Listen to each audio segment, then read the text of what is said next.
कितने लोग तो मोहन लाल हैं, जहाँ जाते वहीं मोहित हो जाते, रास्ता चलते मोहित होते, उनका नाम ही है मोहन लाल। कितनी स्त्रियां मोहिनी हैं, सब जगह मोहित हो जाते। और जितना ज़्यादा तुम मोहित होगे, जितना ज़्यादा तुम मोह करोगे, उतना ज़्यादा दुख पाओगे। इस संसार में ऐसे रहना सीखो जैसे जल में कमल रहता है। जल में कमल, जड़ तो उसकी कीचड़ में है, तना जल में है, लेकिन कमल का फूल न कीचड़ में है न जल में है, जल से अलग है, बिलग है, पृथक है। इस माया रूपी कीचड़ में तुम्हारा जन्म हुआ और जीवन रूपी तना ये मोह रूपी जल में है, लेकिन आपका ये जीवन माया और मोह के कीचड़ से, जल से बिलग रहना चाहिए हमेशा, फिर खुश रहोगे तुम। ममता तू न गई मेरे मन से, ममता बहुत कठिन है। न गई मेरे मन से, ममता तू न गई मेरे मन से, ममता तू न गई मेरे मन से। पाके केस जन्म के साथी, पाके केस जन्म के साथी, ज्योति गई नैनन से, ममता तू न गई मेरे मन से, ममता तू न गई मेरे मन से। ईशा वाष्योपनिषद का ऋषि कहता है, ईशा वाष्यम इदम सर्वम यत किंच जगत्याम जगत, तेन त्यक्तेन भुज्जीता मां ग्रद्धा कस्य सुइद्धनम। ईशा वाष्योपनिषद का ये पहला मंत्र है। इसका अर्थ आपको पता है, तुम कम विद्वान नहीं, तुम्हें पूरी उपनिषद याद है, तुम भुक्त भोगी हो। ये सारा संसार उपनिषद ही है, सब ज्ञान हो रहा है, पेड़ पौधे भी ज्ञान दे रहे हैं, पूरी सृष्टि का पत्ता पत्ता जर्रा जर्रा ज्ञान दे रहा है। ज्ञान लेने वालों की कमी है, सृष्टि का एक एक कण ज्ञान बरसा रहा है। अच्छे लोग भी ज्ञान दे रहे हैं, बुरे लोग भी ज्ञान दे रहे हैं। उपनिषद का ऋषि कहता है, ईशा वाष्योपनिषद इदम सर्वम यत किंच जगत्याम जगत। ये जो संसार है, ये जो जगत है, आप कहते हो ना कि ईश्वर कहाँ है। ईशा उपनिषद का ऋषि कहता है, ये संसार ईश्वर का रूप है। जगत्याम जगत तेन त्यक्तेन, पूरे संसार को ईश्वर का रूप बताया है। हर काम फास्ट करो, समय बचाओ। पैसे बचाने के लिए तो सभी लोग समझाते हैं, लेकिन मैं कहता हूं आप समय बचाइए, बुद्धि बचाइए, अपनी वाणी को बचाइए और अपने दिमाग को बचाइए और अपने विचारों को भी बचाइए। गलत सोचने के विचार नहीं आने चाहिए, अच्छा सोचिए। बुद्धि से गलत काम में बुद्धि को मत लगाइए, अच्छे कार्य में बुद्धि लगाइए, उसको भी बचाइए। फालतू बातें सोचते रहना, हर समय उलझे रहना, टेंशन में पड़े रहना, बहुत दुखी रहना, तुम्हारे दुख सुख से ज़्यादा लोगों को मतलब ही नहीं है। तुम दुखी रहो चाहे सुखी रहो, दो चार लोगों को मतलब है आपसे बस। इसलिए कृपया थोड़ा मस्ती भी जीवन में होनी चाहिए। राम का वनवास तो हुआ है, लेकिन मुस्कराते हुए वन को जा रहे हैं।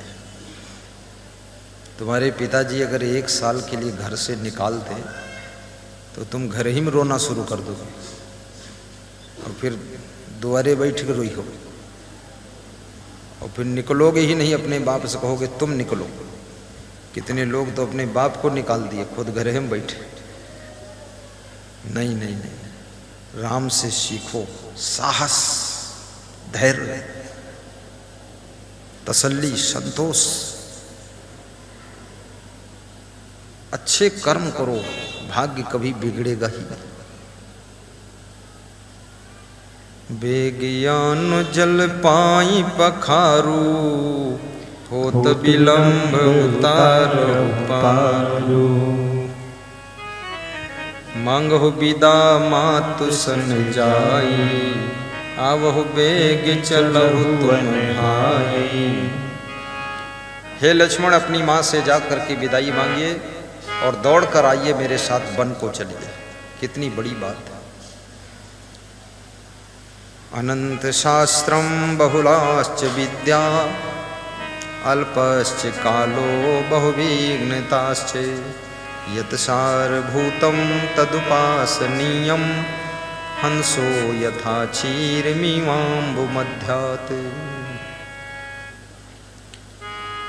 अनंत शास्त्र है, बहुत सी विद्याएं, समय थोड़ा है, उसमें भी विघ्न बाधा बहुत है। हंस बनो, जैसे हंस दूध और जल मिक्स रखा है, उसमें से दुग्ध पान कर लेता, जल को छोड़ देता है। ऐसे ही संसार में कचड़ा, लफड़ा, पचड़ा, झगड़ा, अच्छा बुरा, दूध दारू सब है। सार सार ले लो, कचड़ा छोड़ दो। सार सार को गही रहे, थोथा दे उड़ा। साधु होना चाहिए, जैसे सूप सुभाए। ऐसे साधु बनो। सज्जन वह है जिसका सूप जैसा स्वभाव है। सार सार ले लो। मैंने सुना है ट्रेन में गांधी जी जा रहे थे, अंग्रेजों ने उनको गालियां लिख करके दिया। गांधी जी ने पढ़ा, आलपिन निकाल कर जेब में रख लिया, गाली लिखा हुआ कागज फेंक दिया। अंग्रेजों ने कहा कि कुछ इसमें मिला? बोले आलपिन काम का था, बाकी सब कचड़ा था, आलपिन ले लिया। ऐसे संसार में सुबह से शाम तक जो जो लोग आपको मिलते हैं, उनके गुण ले लो, उनके अवगुण मत लो।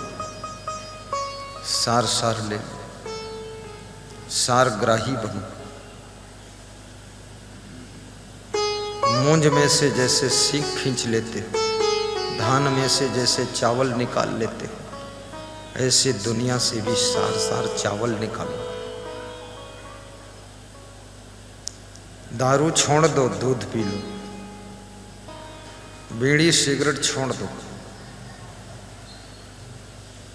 इलायची खा लो एक, लौंग खा लो एक। एक दो लौंग खाने से कोई खास बात नहीं। लौंग खाने से आपको लकवा अटैक नहीं होगा। अगर सुबह और शाम एक एक लौंग खाते तो लकवा से 90% तुम बच सकते। स्नान यदि तुम सबसे पहले चरणों पे पानी डालते, फिर हाथों पे, फिर पीठ पे, पेट पे, लास्ट में सिर पे पानी डालते, फिर नहाते, तो लकवा अटैक 95% होने की संभावना खत्म हो जाती है। ये छोटी छोटी सावधानी। शाम को यदि खीरा, मूली, गाजर, चुकंदर, सलजम, ककड़ी, हरी मिर्च नहीं खाते हो आप तो गले की बीमारी, सर्दी होने की संभावना 90% कम हो जाती है। सुबह यदि 5 किलोमीटर पैदल चलते हो तो बुखार आने की संभावना 99% कम हो जाती है। जब तक कोई महिला बेटी के रूप में रहती है कोई बीमारी नहीं, और बहू बनकर ससुराल गई और 2-3 राउंड मारा, बस वहां से भयंकर भयंकर रोग लेकर आती है। माँ बाप भी तंग, सास ससुर तंग, पति भी तंग कि ये बहू मिली है कि बीमारी मिली है।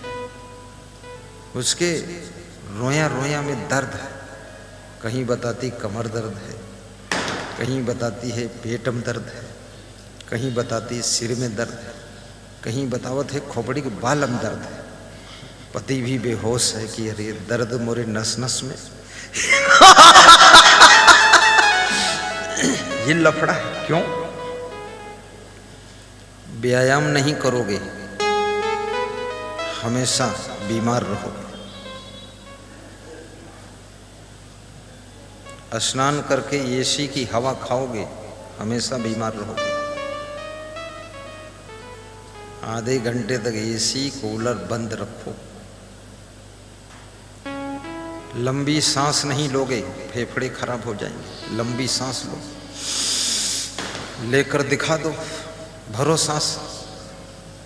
हम अंगुली उठाए हैं, जब तक अंगुली नीचे न गिराऊं सांस खोलना मत, भरे रहो, खींचो।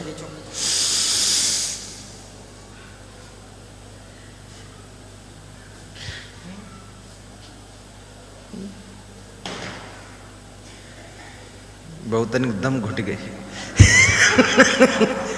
बहुत सोचे थे मार रही है का बात है। सांस 50 सेकंड सांस रुक जाए, समझ लो फेफड़े कंप्लीट।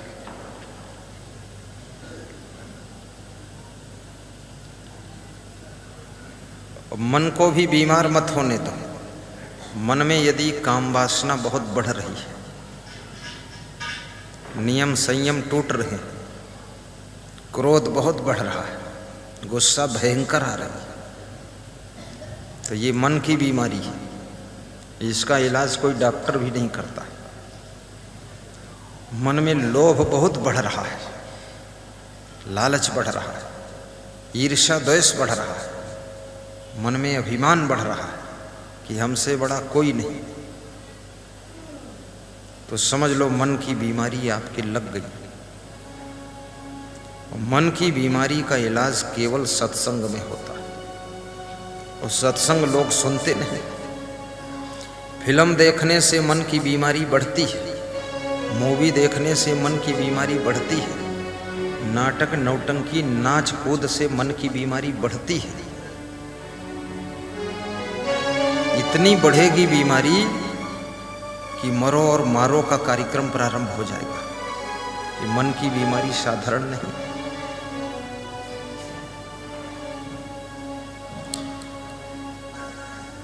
खूब धनवान बनो, कोई बुरा नहीं। खूब गाड़ियां रखो, कोई बुरा नहीं, जितनी जरूरत उतनी रखो। खूब सुंदर मकान बनाओ, कोई बुरा नहीं। बिजनेस बहुत लंबा चौड़ा करो, बहुत अच्छी बात, लेकिन मन में बीमारी मत आने दो। काम क्रोध लोभ मोह ईर्ष्या द्वेष अहंकार, यही मन की बीमारी है। इनको निकालना है। तुम्हारे घर में अगर एक व्यक्ति भी क्रोधी है, पूरे घर की शांति को भस्म कर देगा। एक व्यक्ति अगर कामी है, काम वासना उसकी सीमाओं को तोड़ रही है, कहीं बेविचार करेगा, कहीं दूसरी औरत में फंसेगा, कहीं दूसरे पुरुष में फंसेगा, कहीं वहां बदनामी कराएगा, सारा नाम डुबा देगा तुम्हारा। ये काम वासना कोई साधारण चीज नहीं। सीता जी के सुंदर रूप को देख करके रावण जनकपुर में मोहित हो गया था। धनुष तोड़ने की कोशिश उसने भी किया था कि मैं भी तोड़ दूं, तो हिला ही नहीं पाया और राम ने छुआ और टूट गया। वहीं समझ जाना चाहिए था सबको कि ये अवतारी पुरुष, कि छूते ही टूट गया। तुम दोनों हाथ से ताकत लगाए हिले नहीं, इसका मतलब क्या है? तुम पापी हो। पापी से कुछ हिलने वाला नहीं। ये पुण्य आत्मा, महान आत्मा, दिव्य आत्मा भगवान का अवतार हुआ। छूते ही खत्म कहानी, टूट ही गया। और टूटते ही परशुराम आ गए। परशुराम को बहुत गुस्सा आया कि मेरे इष्ट देव शिव भगवान है, उनका धनुष किसने तोड़ा? और परशुराम भी अंशा अवतार है, वो भी आधे भगवान है। आधे भगवान आधे इंसान। अंशा मतलब थोड़ा भगवान है, थोड़ा कुछ और। अंशा अवतार और वो पूर्णा अवतार राम भगवान। दोनों भगवान, दोनों। राम भगवान तो अपनी जगह पर स्थिर है। परशुराम बहुत क्रोधित हुए, सबको मारने के लिए बोल दिया कि न तुम्हारे जई हैं सब राजा। परशुराम कितना ताकतवर व्यक्ति थे, इतने राजा बैठे थे, बोले सब राजा मारे जाएंगे, सबको मारूंगा। ये तो बहुत विकट आदमी है।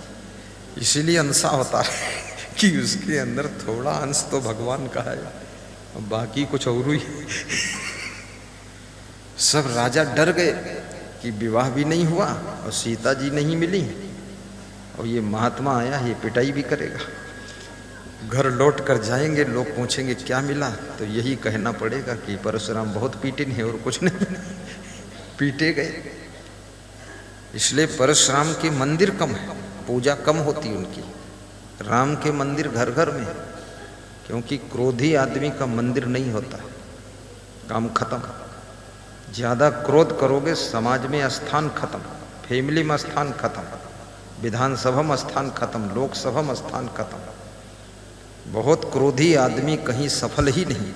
दुकानदारी में स्थान खत्म, बिजनेस में स्थान खत्म, राजनीति में स्थान खत्म, सदुआई में भी स्थान खत्म, तुम्हारे आश्रम स्थान में स्थान खत्म, गुरु के चरणों में तुम्हारा स्थान खत्म। बस क्रोध में जलते रहो तुम रात दिन। ज्यादा क्रोध करने से बहुओं का स्थान ससुराल में भी खत्म हो जाता है। ज्यादा गुस्सा करोगी सास ससुर ऊब जाएंगे, कहाँ तक सहेंगे? आखिर जयराम बोल देंगे तुमसे कि अब चलो हटो यहाँ से। इसलिए क्रोध सबन को काल है, क्रोधय है जंजाल। शिव दुर्वासा क्रोध बस बहुत भय बेहाल। एक उदंड ग्राहक किसी की दुकान पर आया, सामान तो थोड़ा खरीदा, बातें ज्यादा किया और बोला तुम दिन भर ठगत हो, बहुत बड़े ठग। तो दुकानदार को भी थोड़ा गुस्सा आ गया। दुकानदार उठा, काला यहीं से हट जाओ, ने तुम्हारे यहाँ की ईंट मारी हो।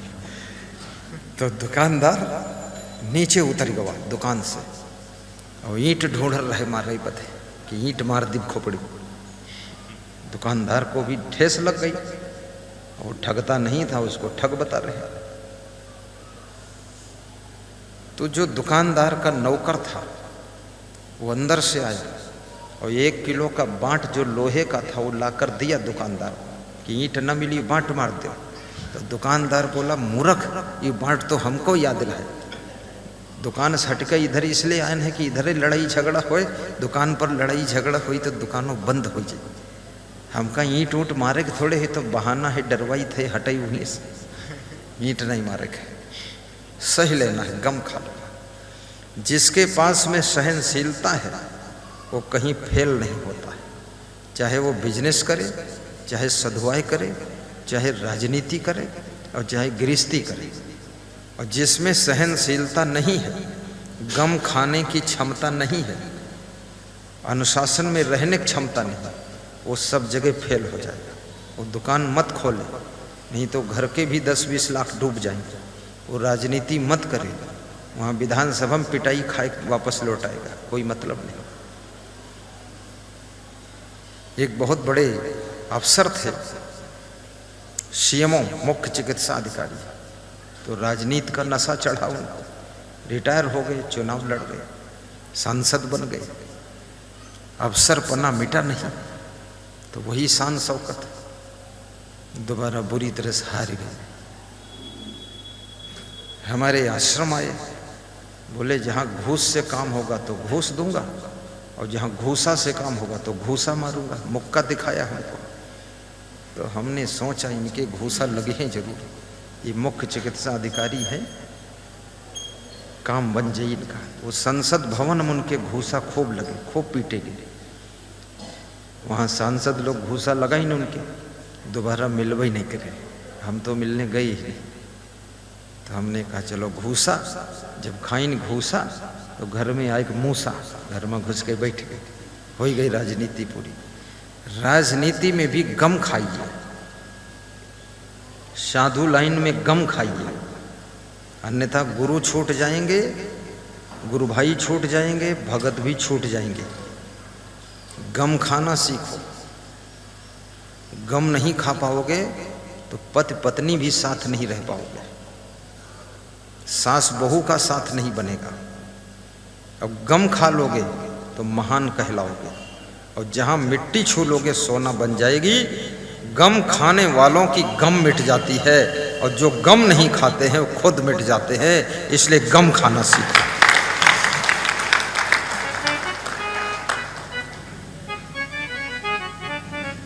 गाइए, गम समान भोजन नहीं, जो कोई गम को खा। हर बेटी से मेरा निवेदन है, ससुराल में जाओ गम खा कर रहे। रोज रोज वहाँ से मोबाइल कर करके अपने माता पिता को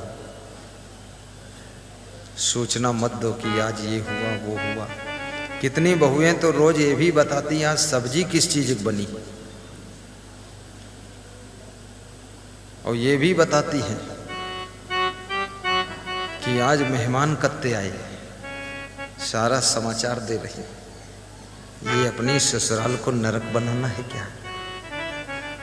ये ससुराल तुम्हारा परमानेंट घर है, वो मायका टेम्परेरी था।